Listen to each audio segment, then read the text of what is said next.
Todos los seres humanos sentimos temor a diferentes cosas y en un grado o en otro. Es increíble la cantidad de fobias que nosotros sentimos. Porque todos venimos de fábrica con un instinto de conservación dado por Dios que puede llegar a ser muy útil en situaciones de peligro.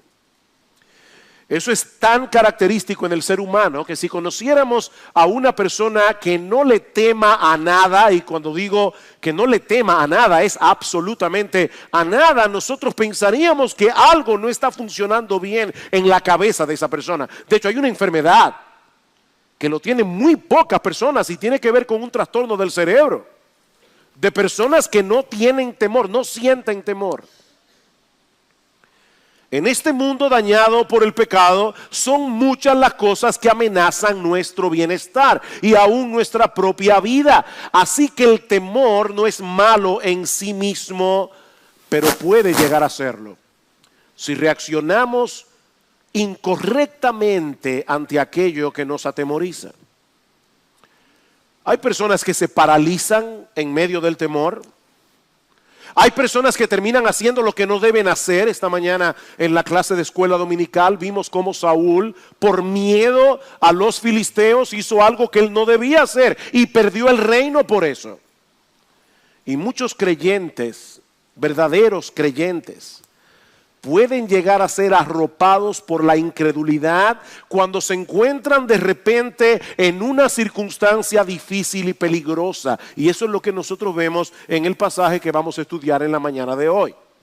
Ahora, debo adelantarme a decir que yo no creo que este relato esté aquí para enseñarnos primariamente cómo debemos reaccionar ante las tempestades de la vida. Es muy fácil aplicar el pasaje de esa manera. No, yo creo que este pasaje está aquí para mostrarnos algo acerca de Jesús. Y para mostrarnos cómo debemos reaccionar hacia Jesús cuando estamos en medio de cualquier tipo de peligro o de cualquier tipo de aflicción. Marcos nos dice que este incidente ocurrió el mismo día en que el Señor había llevado a cabo un intenso ministerio de enseñanza, dice en el versículo 35, y resalta el hecho de que ya estaba anocheciendo cuando ellos tomaron la barca.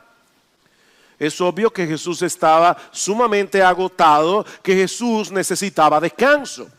Así que Él le ordena a sus discípulos que se embarquen hacia el otro lado, es decir, hacia la parte oriental del mar de Galilea, donde las ciudades eran más pequeñas, eran menos pobladas. El mar de Galilea es en realidad un lago de agua dulce, relativamente pequeño, de unos 20 kilómetros de largo y unos 12 kilómetros de ancho, y ellos iban a atravesarlo precisamente a lo ancho. Se puede atravesar de un lugar a otro en poco tiempo relativamente, a no ser por el hecho de que en ocasiones se producen tormentas repentinas en el lago debido a ciertas características climáticas y geográficas de la zona. La superficie del mar de Galilea se encuentra a unos 210 metros por debajo del nivel del mar. O sea, usted llega... Yo nunca he estado en Israel, pero sé que por las descripciones que he leído, que si usted llega a ver el mar de Galilea, es como si estuviera casi de la altura del Empire State, mirando hacia abajo. Es una descendencia bastante profunda. De hecho, el mar de Galilea es el lago más bajo del mundo, el lago de agua dulce que está más bajo a nivel del mar en el mundo. Cuando las corrientes de aire frío descienden de las colinas que rodean el lago y chocan con el aire caliente de la superficie, de repente se producen tormentas que pueden llegar a ser un verdadero peligro, aún para marineros con mucha experiencia, como era el caso de los apóstoles. Y eso fue precisamente lo que ocurrió esa noche. Yo he dividido este relato en 3 escenas. La primera la he titulado Una tormenta repentina y un Salvador exhausto. Marcos nos dice en el versículo 37 que se levantó una tormenta tan fuerte, y la palabra griega que se usa allí es la palabra mega. Fue un mega huracán, dice el texto literalmente, de manera que en cuestión de minutos la barca estaba a punto de naufragar. Las olas eran tan altas y golpeaban tan insistentemente la barca y con tanta violencia que la barca comenzó a zarandearse peligrosamente de un lugar a otro y se estaba llenando de agua con mucha rapidez. Así que los discípulos sabían que estaban en un serio problema. En una tormenta de esta magnitud y con un mar tan agitado, es completamente imposible que alguien pudiera sobrevivir fuera de la barca. Ni el nadador más experto hubiera podido mantenerse a flote por mucho tiempo. Y para colmo de males, para ponerlo peor, Jesús está profundamente dormido en la popa de la barca. Ellos están a punto de perecer y el Señor parece estar completamente ajeno a la situación. Aparte de que era obvia su debilidad y su cansancio. Hermanos, imagínense la escena. O sea, los discípulos están desesperados y el único en quien ellos pueden confiar en ese momento estaba como Superman rodeado de kriptonita,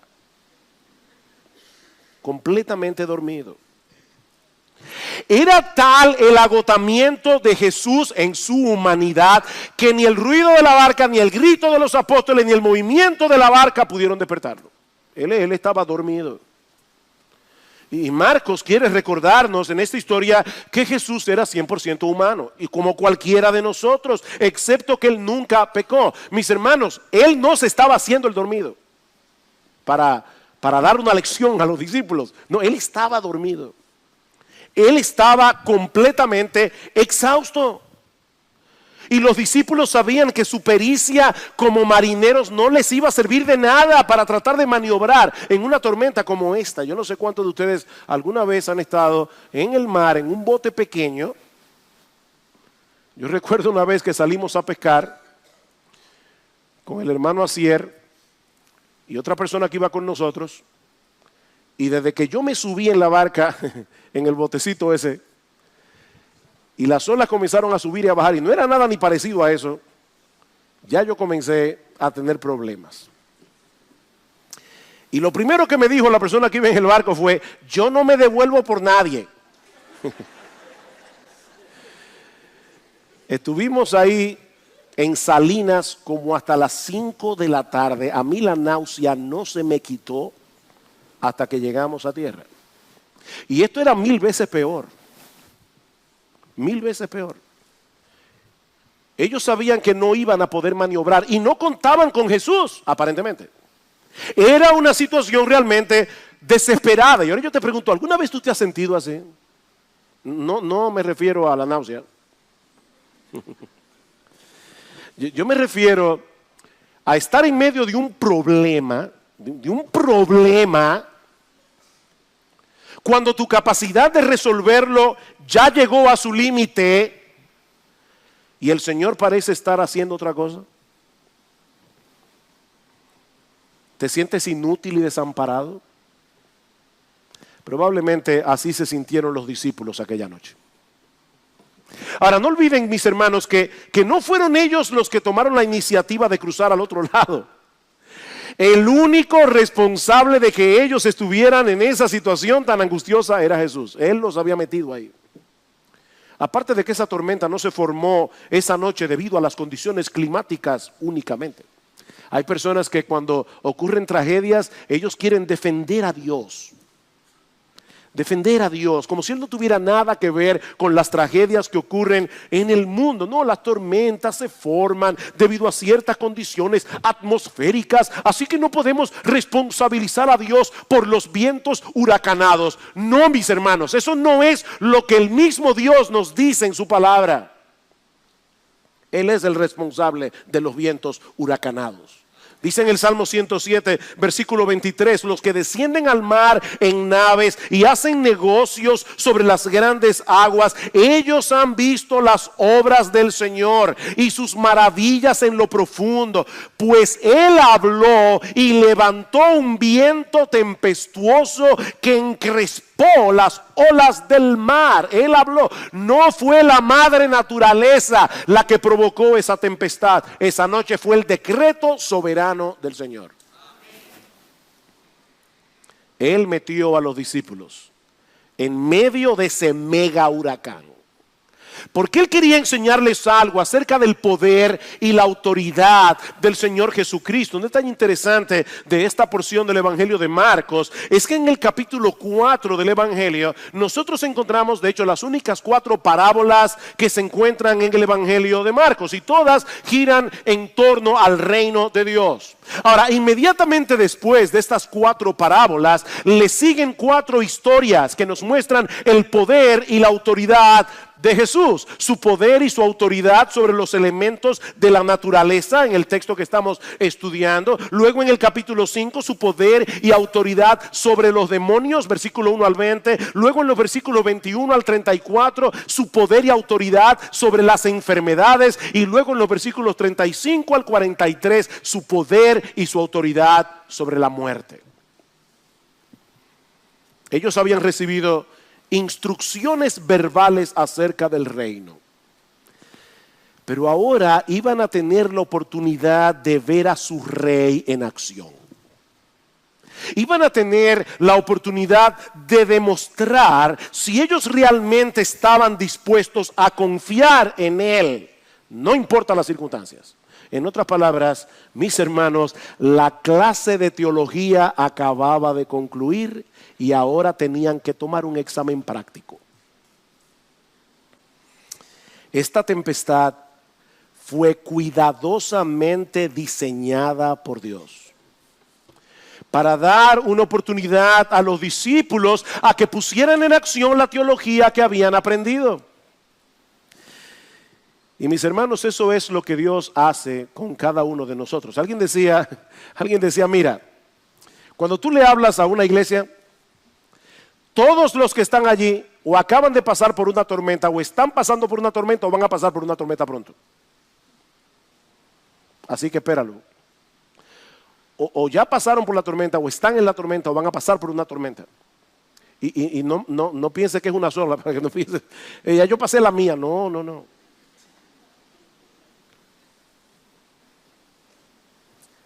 Dios nos lleva a atravesar por huracanes en esta vida. Y mis hermanos, es en esos momentos cuando somos tentados a pensar que Dios no nos ama. Es en esos momentos cuando somos tentados a pensar que Él nos está castigando por algo malo que hemos hecho. O es en esos momentos que simplemente nos olvidamos por completo de que Él está ahí sentado en su trono. Y no tenemos que estar atravesando por circunstancias muy dramáticas para que reaccionemos de esa forma. Como ustedes saben, estuve en Chicago esta semana, ya les decía hace un momento. Y tuve que aprovechar los vuelos para trabajar en este mensaje. Los aviones son fantásticos para eso. Cuando estaba sentado en el vuelo de regreso de Chicago a Miami, nos avisaron que había un problema con el avión. De hecho, cuando aterrizamos en Miami tuvo que venir los bomberos y todo ese tipo de cosas. No fue nada dramático, para que no se pongan nerviosos, pero fue medio, por lo menos me retrasaron el tiempo. El vuelo está retrasado, hay un problema, tenemos que regresar de nuevo a la puerta de salida. Ahora, yo sabía que el tiempo de conexión que había entre ese vuelo y el de Miami y Santo Domingo era muy ajustado, así que había una alta probabilidad de que yo perdiera ese vuelo y me tuviera que quedar en Miami esa noche, y eso no me hacía ninguna gracia.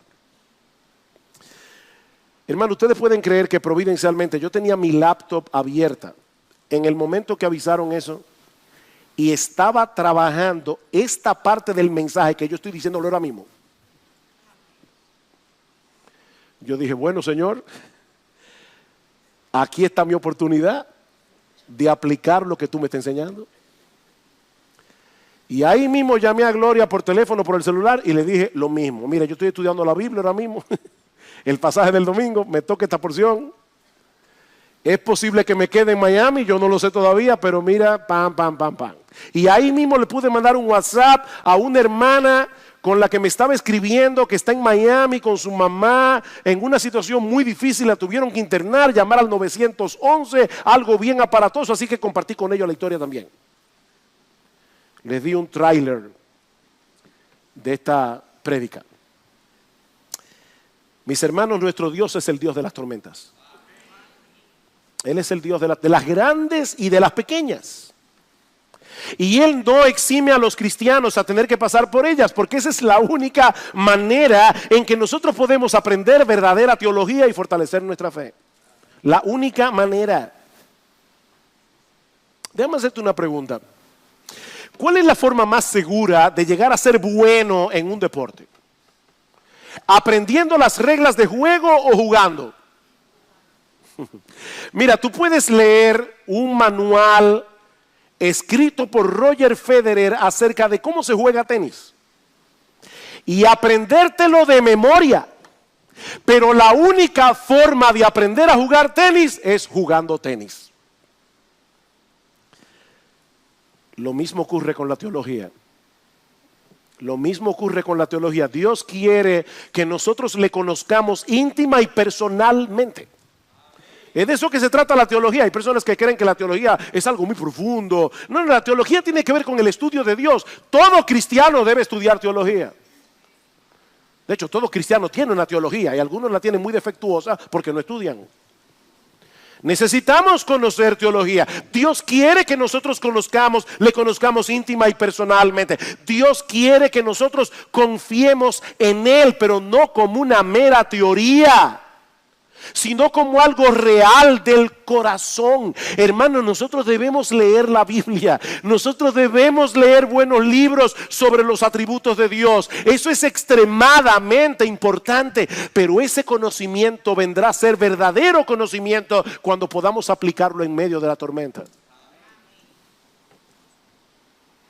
Y eso fue precisamente lo que los discípulos no hicieron esa noche. Y eso nos lleva a la segunda escena de este relato, que yo he titulado Un grupo de creyentes en pánico, en incredulidad y con insolencia. Versículo 38.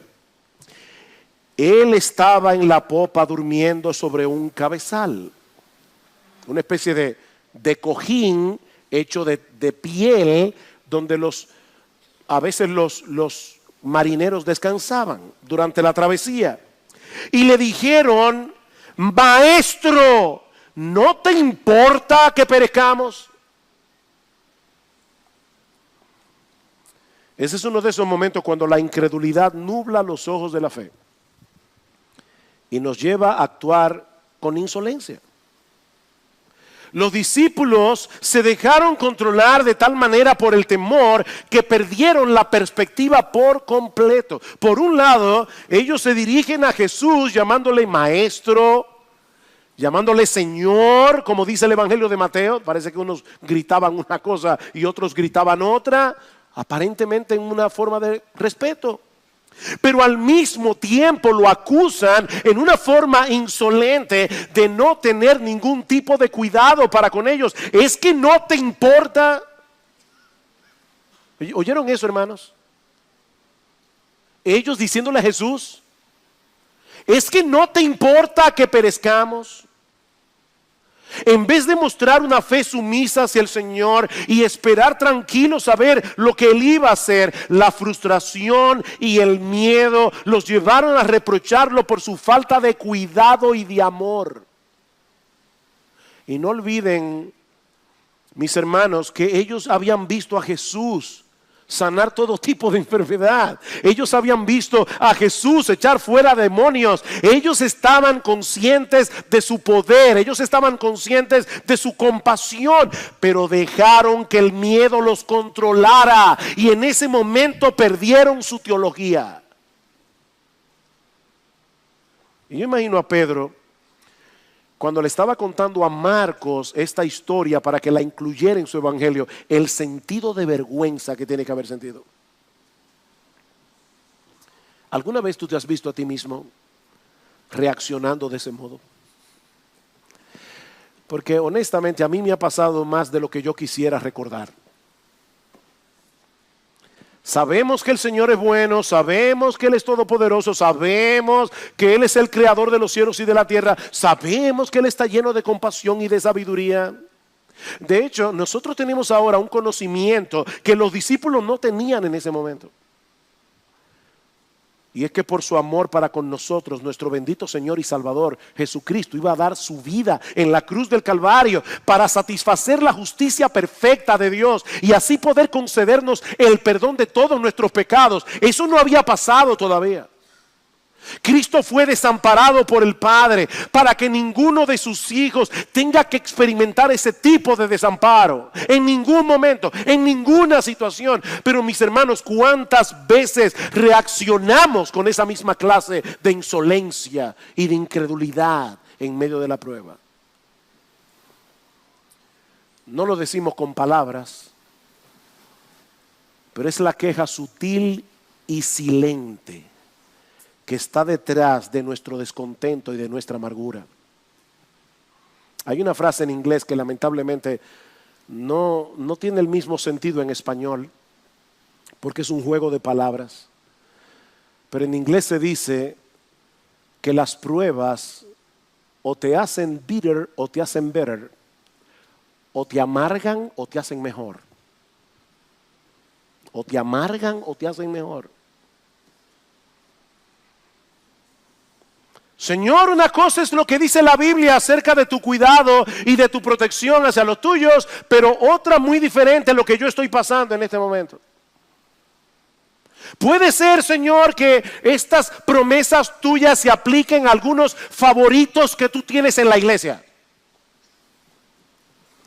Pero honestamente yo no me siento cuidado por ti.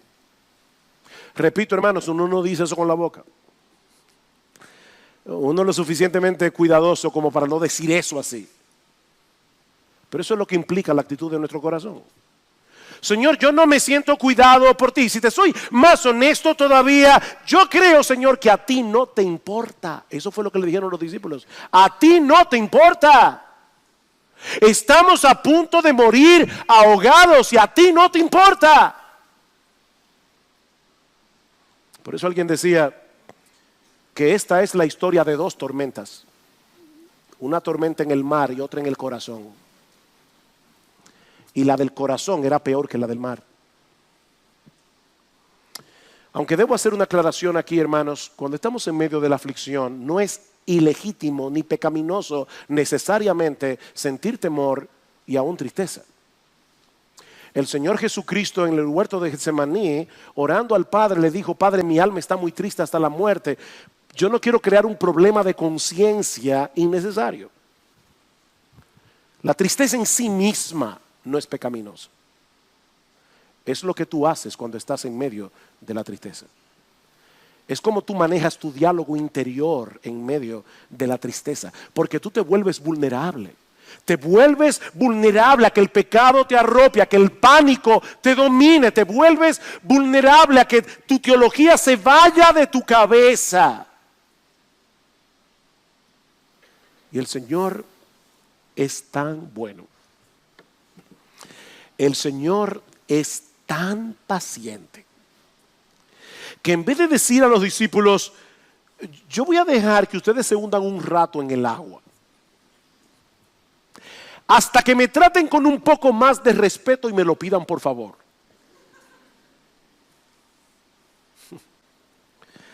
No, el Señor decide resolver el problema.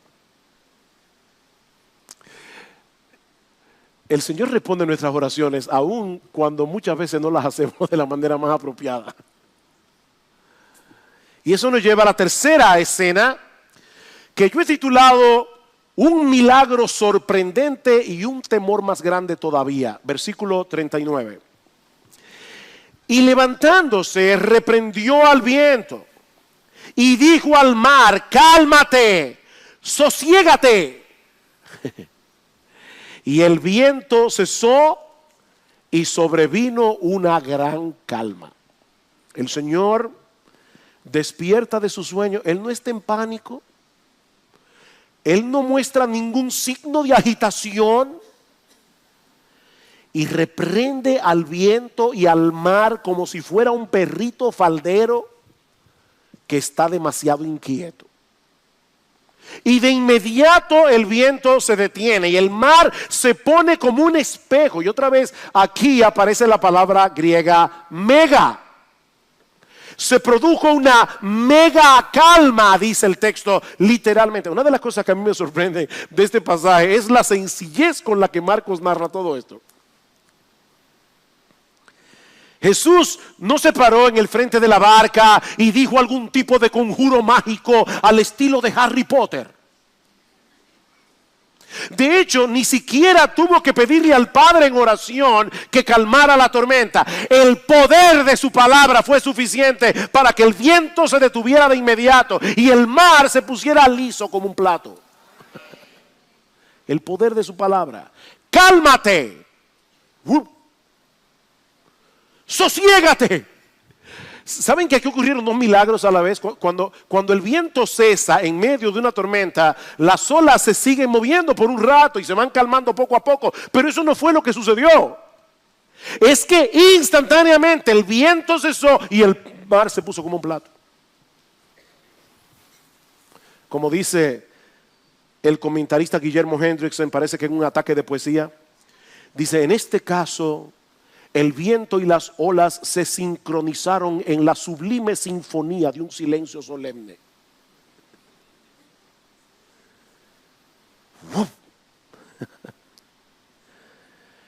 El Señor del universo había dado una orden. Una orden al viento y al mar que Él había creado. Y no tenían otra opción que obedecerlo. Ese mismo Jesús que unos minutos antes estaba profundamente dormido, ahora demuestra en una forma contundente que nada ni nadie puede resistir su autoridad, ni siquiera los vientos huracanados. Como decíamos hace un momento, Él era 100% humano, pero es al mismo tiempo 100% divino. Él es la segunda persona de la Trinidad encarnada, dos naturalezas, una sola persona, la humana y la divina, actuando en perfecta armonía sin que ninguna de las dos interfiera con la otra. A final de cuentas, el pánico de los discípulos era injustificado.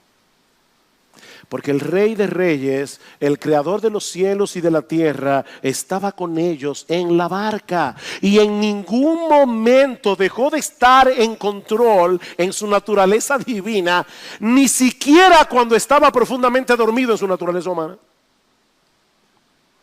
Ese pánico era injustificado. Mis hermanos, el gran problema de los discípulos no era la tormenta del mar. El gran problema de los discípulos era la tormenta de su corazón. El gran problema de los discípulos era su falta de fe. Versículo 40. Entonces les dijo: ¿por qué estáis amedrentados? ¿Qué pregunta? Yo imagino a algunos de los apóstoles: ¿cómo que por qué? ¿Por qué estáis amedrentados? ¿Cómo no tenéis fe? ¿Cómo no tenéis fe? Ellos no habían podido conectar los puntos entre los milagros que habían visto hacer a Jesús y la situación por la que estaban pasando en ese momento. Queridos hermanos, no son las circunstancias de la vida las que nos llenan de temor. No son las circunstancias de la vida, es la falta de fe. Es la falta de fe. Tenemos un montón de información almacenada en la cabeza acerca del poder, la bondad, la sabiduría, el amor de Dios, pero en el momento de la prueba nuestro diálogo interior nos traiciona. Tú vives hablando contigo mismo. ¿Y saben qué? Nosotros somos nuestro peor enemigo. Porque lo que nos decimos no corresponde con nuestra teología muchas veces, sobre todo cuando estamos en medio de la prueba. Lo que nos decimos no concuerda con lo que sabemos de Dios y terminamos dominados por el pánico. Pero ahora viene la parte más extraña de esta historia. Cualquiera diría que los discípulos debieron haber experimentado un gran alivio cuando la tormenta se calmó. Ya no estaban en peligro. Ahora tenían una perspectiva más clara del poder y la autoridad de su Maestro y Señor. Pero fue todo lo contrario. Si la tormenta los había llenado de miedo, ahora ellos estaban aterrorizados al estar en la presencia de alguien como Jesús. Versículo 41. Y se llenaron de gran temor. Otra vez, ¿cuál es la palabra? Mega de nuevo. Se llenaron de gran temor. Y la palabra temor allí es diferente a la del versículo 40, completamente diferente. Es nuestra palabra para fobia. Se llenaron de temor y se decían unos a otros: ¿quién pues es este que aún el viento y el mar le obedecen? ¿Quién es este? Ellos habían enfrentado una mega tormenta. Luego vieron a Jesús producir una mega calma. Y ahora estaban experimentando un mega temor. La suma de todos los miedos. Esta palabra temor que se usa en el versículo 41 habla de ese temor reverente que nos sobrecoge por completo cuando estamos delante de algo que es evidentemente sobrenatural. El poder de Cristo era más atemorizante para los discípulos que el poder de la tormenta. De ahí la pregunta de los discípulos: ¿qué clase de hombre es este? ¿Saben que nosotros cada vez que conocemos a una persona, en una manera muy natural las clasificamos? Es amable, es gruñona, es muy seria, tiene buen sentido del humor, es fácil, tiene sangre liviana. Uno siempre está clasificando a la gente. Bueno, en este momento los discípulos estaban buscando en sus mentes una categoría en la cual poder ubicar a Jesús, pero no encontraban ninguna porque nunca en la vida se habían topado con un hombre así. Lo que los discípulos estaban experimentando en ese momento era xenofobia. Xenofobia en el más alto grado que se puede experimentar. La palabra xenofobia es la palabra que se usa para el temor a los extranjeros o el temor a personas extrañas, que nos resultan extrañas. Y lo que acababa de ocurrir colocaba a Jesús en una categoría en la que no cabía nadie más. Él era único en su clase. ¿Alguna vez te ha pasado que tú estás con una persona que de acuerdo a la percepción que tú tienes de ella es más santa, más piadosa y más inteligente que tú? Quizás no es así, pero es como tú lo percibes.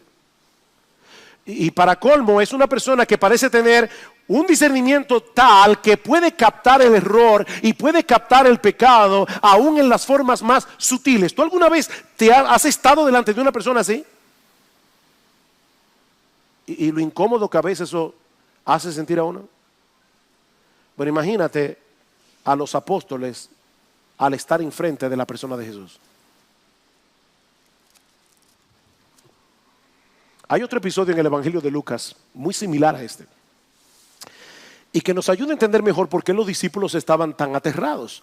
Lucas capítulo 5. Lucas capítulo 5. Versículo 4. El Señor está enseñando a las multitudes. Los discípulos están allí disfrutando de la enseñanza. Y de repente en el versículo 4 dice que él termina de hablar y le dice a Simón Pedro: sal a la parte más profunda y echad vuestras redes para pescar. Y ya no puede imaginarse, ¿verdad?, el apóstol Pedro. Mira, Señor, tú sabes de teología, yo sé de peces. Y nosotros pasamos la noche entera tratando de pescar y no sacamos un guppy. Y ahora tú dices que rememos mar adentro y que volvamos a hacer lo mismo en la hora menos apropiada para pescar. Mira, eso no tiene sentido, pero tú eres el maestro. Ya que tú lo dices, en tu palabra echaré la red. Y cuando lo hicieron, dice el versículo 6, encerraron una gran cantidad de peces, de modo que sus redes se rompían. Entonces hicieron señas a sus compañeros que estaban en la otra barca para que vinieran a ayudarlos, y vinieron y llenaron ambas barcas de tal manera que se hundían. Wow, fue todo un éxito. En una mente pragmática como la de Pedro, fácilmente hubiera podido decir: mira, Señor, vamos a hacer un trato. Vamos a formar una empresa pesquera. Yo solo quiero que tú vengas una vez a la semana y hagas ese truco otra vez, una vez a la semana. Y lo partimos 50 y 50. Pero eso no fue lo que hizo Pedro. Cuando Pedro vio la barca llena de peces, escuchen cómo reaccionó. Versículo 8. Al ver esto, Simón Pedro cayó a los pies de Jesús, diciendo: apártate de mí, Señor, apártate de mí, pues soy hombre pecador. Porque el asombro se había apoderado de él y de todos sus compañeros por la redada de peces que habían hecho. Cristo no había dicho nada acerca del pecado. Él no estaba predicando acerca del pecado, pero su mera presencia hizo sentir a Pedro profundamente incómodo. Yo no sé cuál fue el diálogo interior que Pedro tuvo, pero probablemente fue algo como esto: si Jesús es capaz de ver en el fondo del mar dónde están los peces y tiene tal autoridad que puede ordenarles para que se metan en las redes, ¿qué estará viendo Él en mi corazón?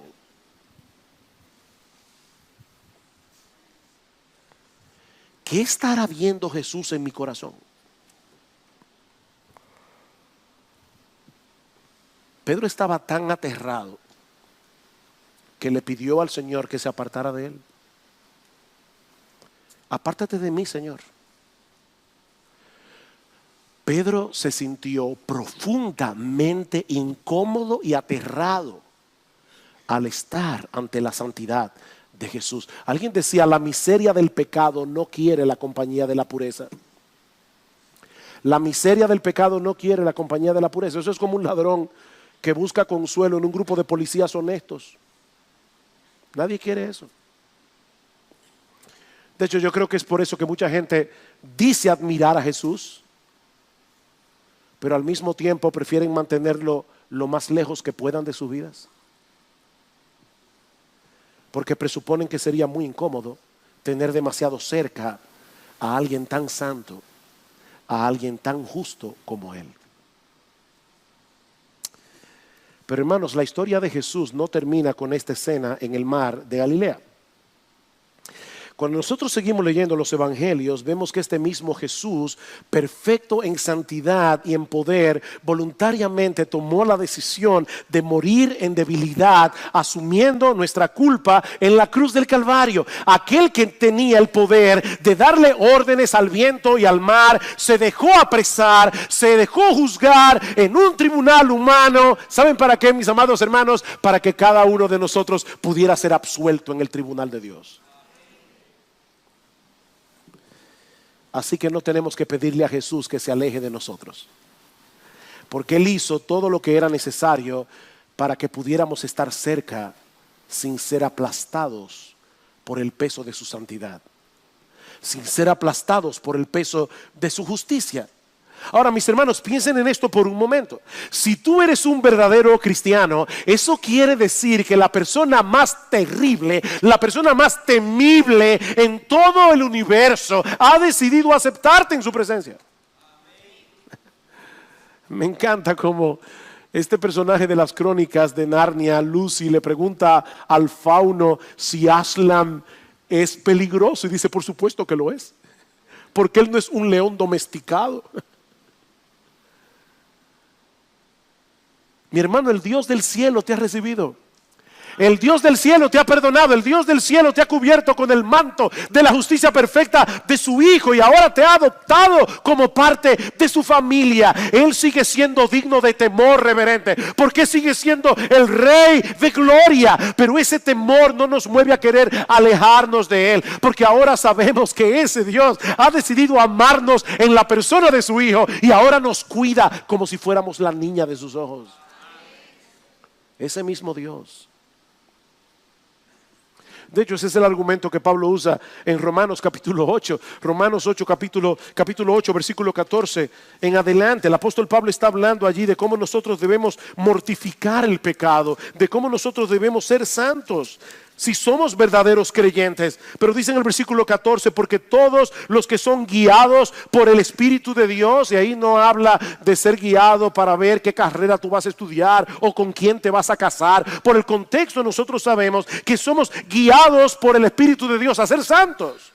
Porque todos los que son guiados por el Espíritu de Dios a ser santos, los tales son hijos de Dios. Pues no habéis recibido un espíritu de esclavitud para volver otra vez al temor, sino que habéis recibido un espíritu de adopción como hijos, por el cual clamamos, Abba, Padre. El Espíritu mismo da testimonio a nuestro espíritu de que somos hijos de Dios. ¿De qué está hablando Pablo aquí? Que cuando nosotros venimos a Cristo en arrepentimiento y fe, Dios envía a su Espíritu Santo a morar en nuestros corazones, y ese Espíritu nos guía hacia la santidad, dice Pablo.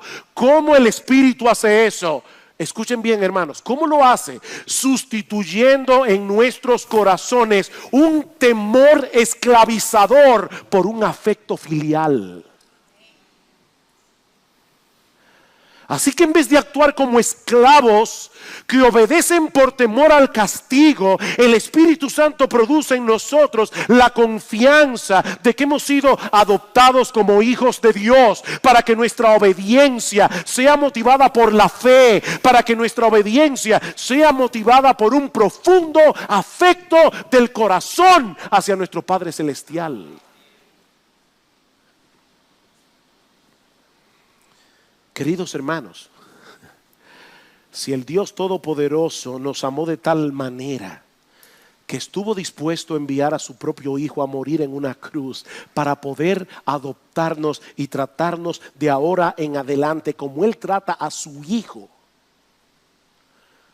¿qué razones tenemos para paralizarnos ante el temor, para entrar en pánico ante las circunstancias adversas de la vida? De hecho, esa es la conclusión a la que llega Pablo más adelante, versículo 31 de Romanos 8. Entonces, ¿qué diremos a esto? ¿Qué diremos a esto? Si Dios está por nosotros, ¿quién estará contra nosotros? El que no eximió ni a su propio Hijo, sino que lo entregó por todos nosotros, ¿cómo no nos concederá también con Él todas las cosas? Mis hermanos amados de IBCJ, Jesús no solo calmó la tormenta aquella noche, sino que por amor a nosotros Él decidió sufrir la más terrible de las tormentas. Cuando recibió en aquella cruz todo el peso de la ira de Dios que merecían nuestros pecados. De manera que ya fuimos librados del más grande de todos los terrores. Tener que enfrentar el castigo que nuestros pecados merecen en el tribunal de Dios. Y ahora estamos siendo moldeados por Dios a través de las dificultades de la vida para ser cada vez más semejantes a nuestro Señor Jesucristo. Hermanos, mi oración es que el Señor nos ayude a conectar los puntos de nuestra teología con los problemas y aflicciones que tengamos que enfrentar en este mundo caído, para que reaccionemos con fe, no con insolencia, no con incredulidad. Mis hermanos, Jesús, ese Jesús que estaba en la barca con los discípulos, Él ha prometido estar con nosotros todos los días hasta el fin del mundo. Tú estás ahora en medio de la tormenta, Jesús está en la barca. Él está allí porque Él lo prometió. Él no prometió un viaje sin contratiempos. Él no prometió eso. Pero podemos estar completamente seguros de que esa barca va a llegar al otro lado. ¿Saben por qué? Porque Jesús prometió que Él no iba a perder ni una de sus ovejas. Ni una de sus ovejas. Así que por nada estéis afanosos. Filipenses capítulo 4. Pastor, ¿y qué significa en griego la palabra nada? Eso mismo. Por nada estéis afanosos, si no sean conocidas vuestras peticiones delante de Dios en toda oración y ruego y con acción de gracias, y la paz de Dios que sobrepasa todo entendimiento guardará vuestros corazones y vuestros pensamientos en Cristo Jesús. Cuando Él lo quiera, como lo quiera, cuando Él sepa que la tormenta dio el fruto que Él quería, Él se levantará y dirá: cálmate, sosiégate.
Y el viento y el mar tendrán que obedecerle, porque Él es Señor de señores. Y si tú estás aquí sin Cristo, mi amigo, déjame decirte que tú tienes todas las razones del mundo para estar en terror. Todas las razones del mundo para estar en terror. Yo no sé cuáles son las tormentas de la vida que tú has tenido que atravesar hasta ahora, pero créeme, la peor está por llegar. La peor está por llegar. Porque algún día tendrás que presentarte delante de Dios para dar cuenta en su tribunal, y ningún ser humano saldrá bien parado de ese juicio, a menos que haya venido a refugiarse por la fe en la persona y la obra de nuestro Señor Jesucristo. Él atravesó voluntariamente la tormenta de la ira de Dios en la cruz, la tormenta que nosotros merecemos por causa de nuestros pecados, para que todo aquel que en Él cree no se pierda, mas tenga vida eterna. Ven a Cristo, mi amigo. Ven a Cristo en arrepentimiento y fe. Ven ahora. Y el Rey de Gloria te recibirá en su presencia. El Rey de Gloria perdonará todos tus pecados. El Rey de Gloria te concederá el don de la vida eterna. Y a partir de este momento estará contigo en tu barca hasta que llegues seguro a las costas del cielo. Oh, que Dios bendiga su palabra en esta mañana y alimente nuestra fe con una visión más clara de la gloria, la hermosura, el poder y la majestad de nuestro gran Dios y Salvador Jesucristo.